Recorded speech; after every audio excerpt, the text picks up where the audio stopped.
नौकरी पाना इतना मुश्किल है, इसका मुझे गुमान तक नहीं था।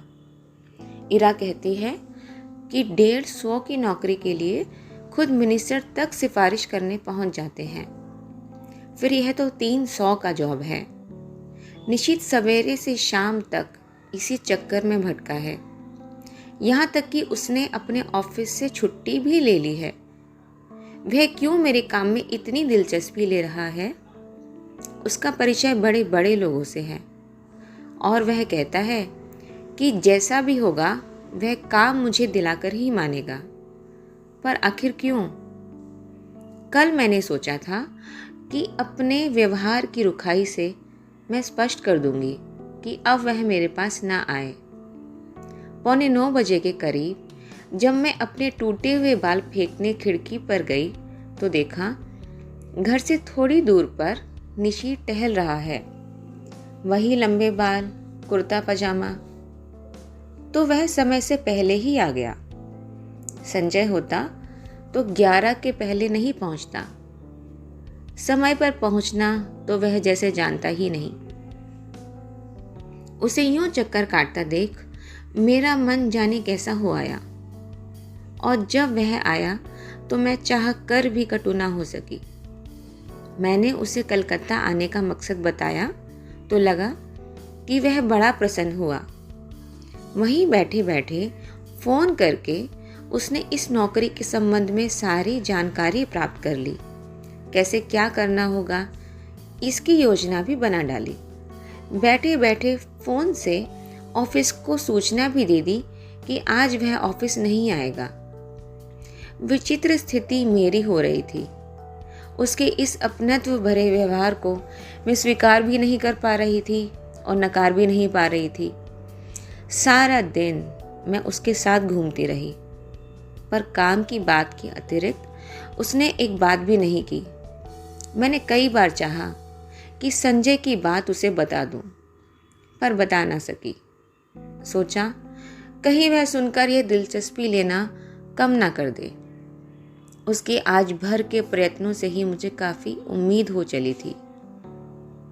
यह नौकरी मेरे लिए कितनी आवश्यक है, मिल जाए तो संजय कितना प्रसन्न होगा। हमारे वैवाहिक जीवन के आरंभिक दिन कितने सुख में बीतेंगे। शाम को हम घर लौटते हैं। मैं उसे बैठने को कहती हूँ, पर वह बैठता नहीं, बस खड़ा ही रहता है। उसके चौड़े ललाट पर पसीने की बूंदें चमक रही हैं। एकाएक ही मुझे लगता है इस समय संजय होता तो मैं अपने आंचल से उसका पसीना पोंछ देती और वह क्या बिना बाहों में लिए यूं ही चला जाता। अच्छा तो मैं चलता हूँ। यंत्र चालित से मेरे हाथ जुड़ जाते हैं। वह लौट पड़ता है और मैं ठगी सी देखती रहती हूँ। सोते समय मेरी आदत है कि संजय के लाए फूलों को निहारती रहती हूँ। यहाँ वे फूल नहीं हैं तो बड़ा सूना सूना सा लग रहा है। पता नहीं संजय तुम इस समय क्या कर रहे हो? 3 दिन हो गए हैं तुमसे मिले। आज सवेरे मेरा इंटरव्यू हो गया। मैं शायद बहुत नर्वस हो गई थी और जैसे उत्तर मुझे देने चाहिए थे वैसे नहीं दे पाई।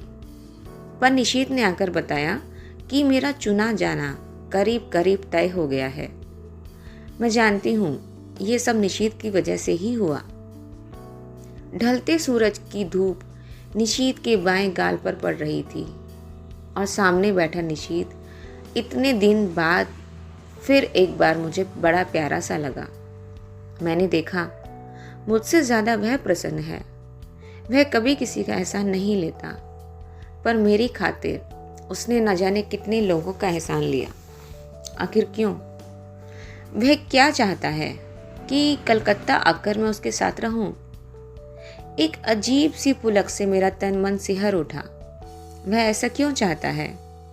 उसका ऐसा चाहना बहुत गलत है, बहुत अनुचित है।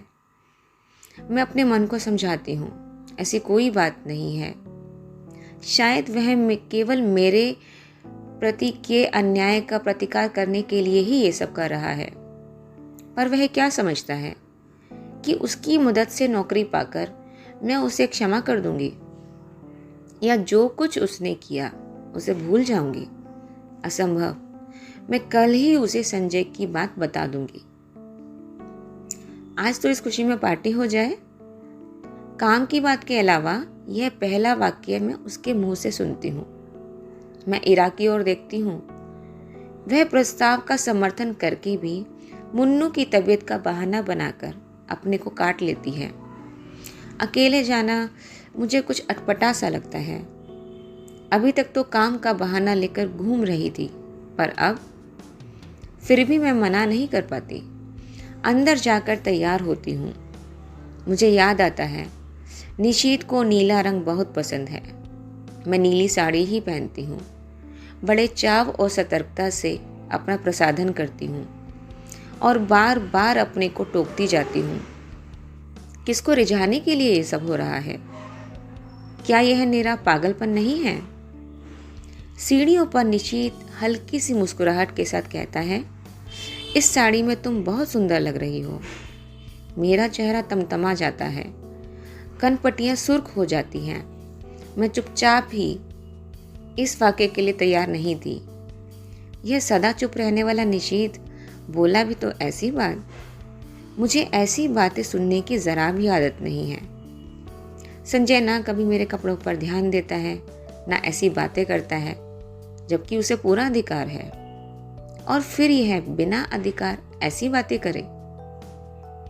पर जाने क्या है कि मैं उससे नाराज नहीं हो पाती हूँ, बल्कि एक पुलकमय सिरहन महसूस करती हूँ। सच, संजय के मुंह से ऐसा वाक्य सुनने को मेरा मन तरसता रहता है, पर उसने कभी ऐसी बात नहीं कही। पिछले 2.5 साल से मैं संजय के साथ रह रही हूँ। रोज ही शाम को हम घूमने जाते हैं। कितनी ही बार मैंने श्रृंगार किया, अच्छे कपड़े पहने, पर प्रशंसा का एक भी शब्द उसके मुंह से नहीं सुना। इन सब बातों पर उसका ध्यान ही नहीं जाता। यह देखकर भी जैसे वह सब नहीं देख पाता। इस वाक्य को सुनने के लिए तरसता हुआ मेरा मन जैसे रस से नहा जाता है। पर निशीत ने यह बात क्यों कही? उसे क्या अधिकार है? क्या सचमुच ही उसे कोई अधिकार नहीं है? जाने कैसी मजबूरी है, कैसी विवशता है कि मैं इस बात का जवाब नहीं दे पाती हूँ। निश्चयात्मक दृढ़ता से नहीं कह पाती कि साथ चलने वाले इस व्यक्ति को सचमुच ही मेरे विषय में ऐसी अवांछित बात कहने का कोई अधिकार नहीं है। हम दोनों टैक्सी में बैठते हैं। मैं सोचती हूँ, आज मैं इसे संजय की बात बता ही दूंगी। Sky room. निशीत टैक्सी वाले को आदेश देता है। टून की घंटी के साथ मीटर डाउन होता है और टैक्सी हवा से बातें करने लगती है।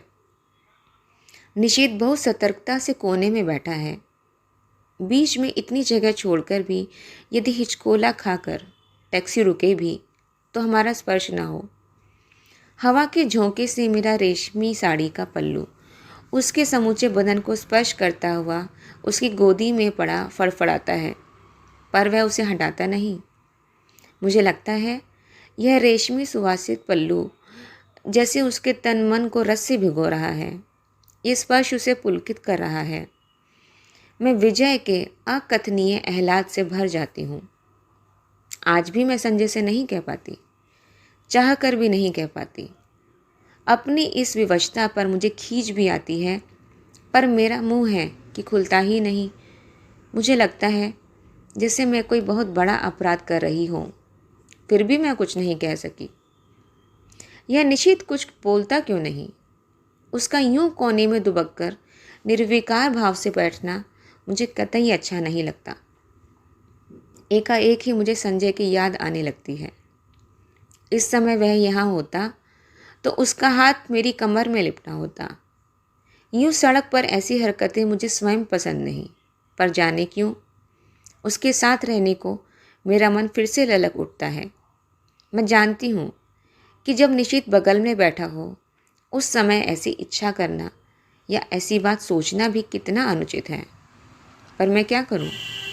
जितने द्रुत गति से टैक्सी चली जा रही है, मुझे लगता है उतनी ही द्रुत गति से मैं भी बही जा रही हूँ अनुचित अवांछित दिशाओं की ओर।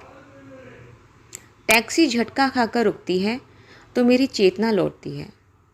मैं जल्दी ही दाहिनी ओर का फाटक खोलकर कुछ इस हड़बड़ी से नीचे उतर पड़ती हूँ, मानो जैसे कोई नीचे मेरे साथ बदतमीज़ी कर रहा हो। अजी इधर से उतरना चाहिए था ना, टैक्सी वाला कहता है। मुझे अपनी गलती का भान होता है। उधर निशीत खड़ा है, इधर मैं और बीच में टैक्सी। पैसे लेकर टैक्सी चली जाती है तो हम दोनों एक दूसरे के आमने सामने हो जाते हैं। एकाएक ही मुझे ख्याल आता है कि टैक्सी के पैसे तो मुझे देने चाहिए थे, पर अब क्या हो सकता था। चुपचाप हम दोनों अंदर चले जाते हैं। आसपास बहुत कुछ है, चहल पहल, रोशनी, रौनक, पर मेरे लिए जैसे सबका अस्तित्व ही मिट जाता है। मैं अपने को सबकी नज़रों से ऐसे बचाकर चलती हूँ मानो मैंने कोई अपराध कर डाला हो और कोई मुझे पकड़ ना ले। क्या सचमुच ही मुझसे कोई अपराध हो गया है?